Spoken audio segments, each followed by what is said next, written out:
Hey guys, Sean Lentz here from Appalachian DIY, and today it's been nearly 3 years since I posted my radiant floor heat video and we installed this system. Since then, I have gotten hundreds of emails and comments with questions on how this system is set up. So that's what we're going to be doing today, is answering all of your questions.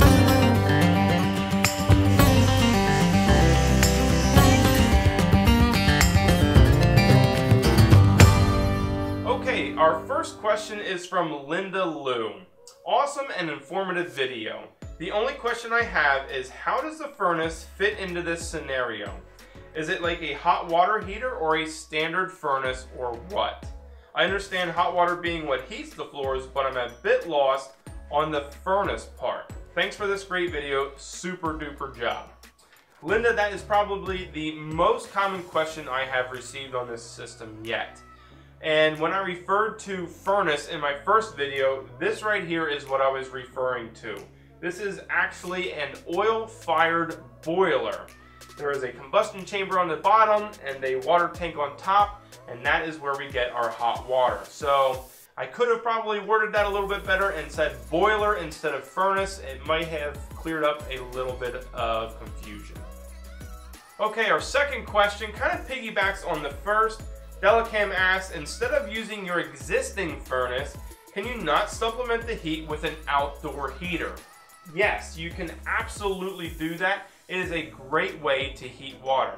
What he's referring to is an outdoor wood boiler. It's almost like this thing, but a lot larger. And instead of being oil fired, all you're doing is chucking some logs, firewood in there to heat the water up on top. And then that hot water is being piped into your home. It's a really nice system. It's scalable, which means you can get them pretty small and you can also get them very large. If you have a very large home, if you have a workshop, especially one with a radiant floor heat concrete slab, that is an excellent way to go, especially if you have some woods or areas that you can get access to firewood. I would have gone with that instead of this system right here, but we live in the city.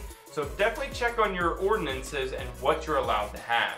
While we're on the question of what different types of boilers you can get, there's two different more ones that you can do. The first being a tankless hot water heater. Now you may think it's not a boiler per se, but a tankless hot water heater.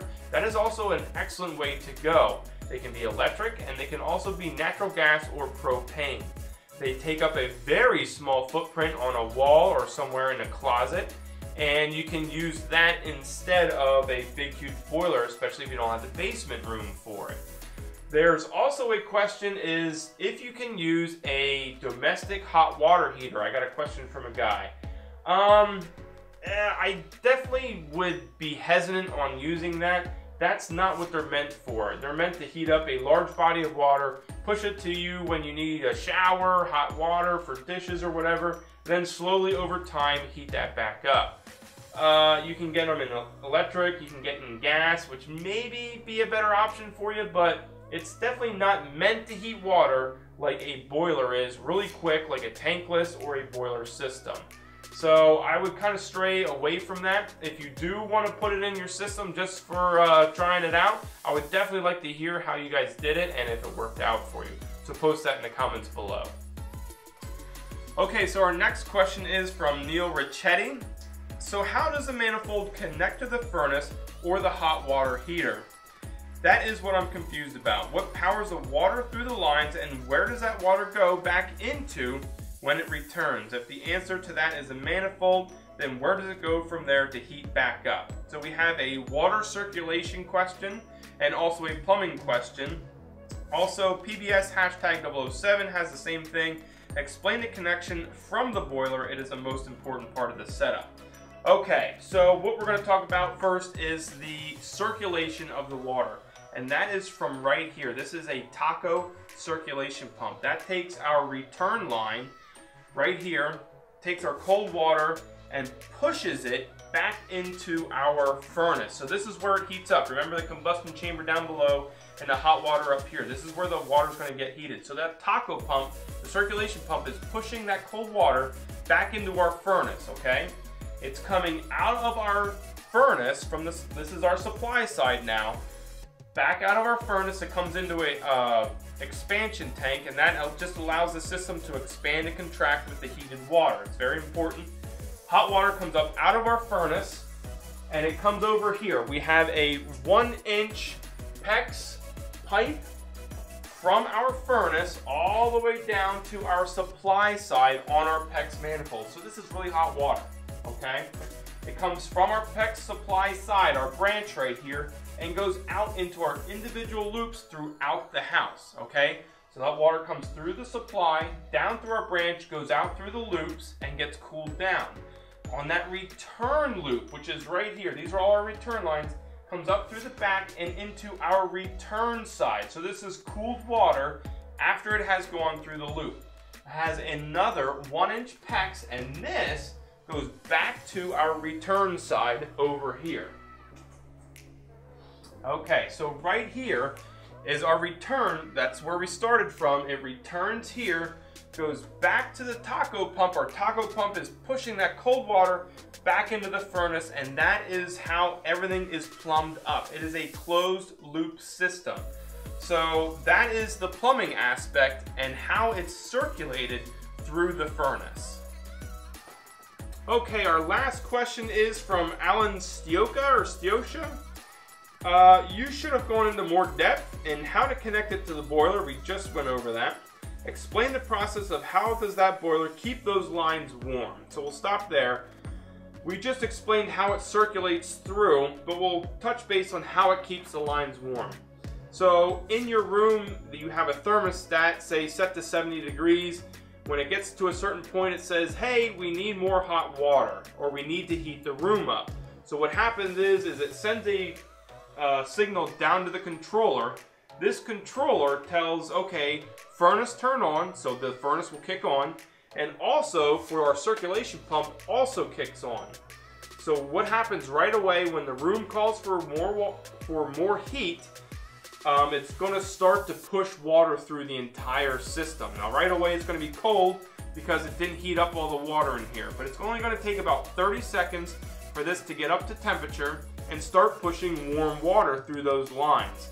Now that thermostat is going to say we still need more warm water, okay?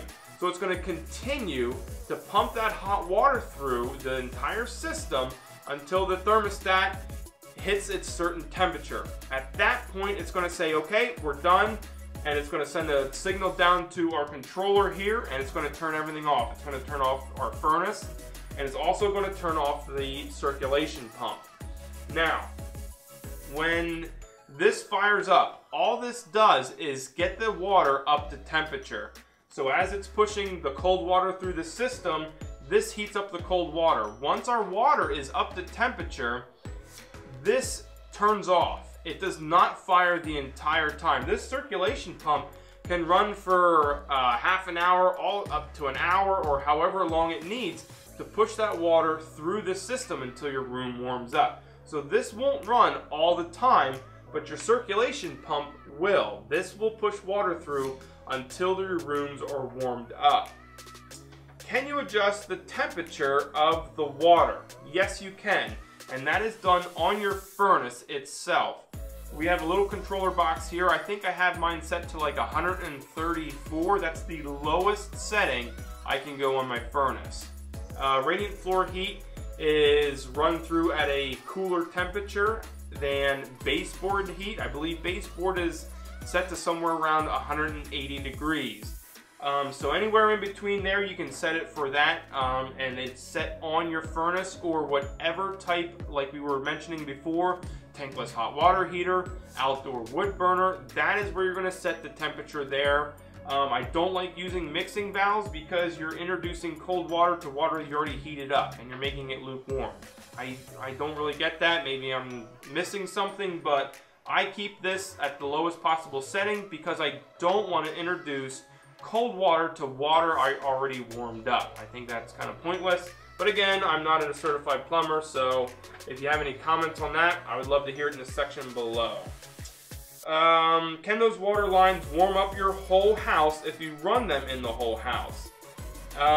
Yes. If you are running your radiant floor heat throughout the entire house, yes, it's going to heat up the whole house.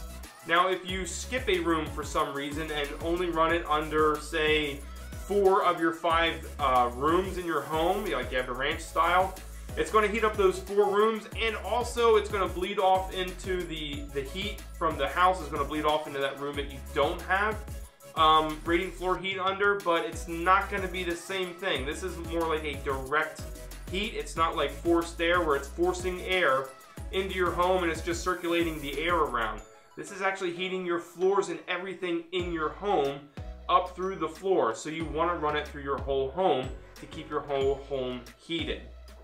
And then, how fast does it warm up the room? I need more answers, sir.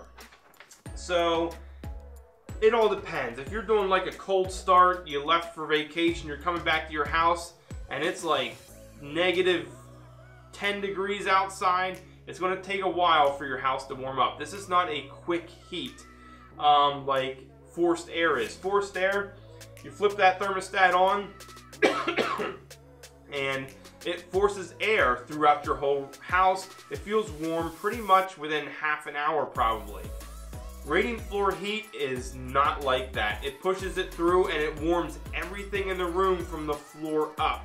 So it's going to take a lot longer, a couple hours maybe, to feel that heat difference. Now that is from a cold start. If you already have your house, say, set at 50 degrees, you come home and you want to bump it up to 70, that 20 degrees difference, 10 degrees difference, whatever you may have it at, it's going to take maybe an hour or two, half an hour at best maybe, to heat that up. All depends on how your insulation is. So there's a lot of variables to it, but it is definitely a slow heat, so keep that in mind. It's not like forced air where it gives you that nice warm feeling right away because it's heating up air. It needs to heat everything in your home from the floor up. So I hope this answered some of your questions. Please keep them coming. If I need to, I will answer and make more videos on this, but I hope this gives you a general idea of how everything is piped in and circulated through the manifolds, and I just appreciate you guys commenting and asking questions.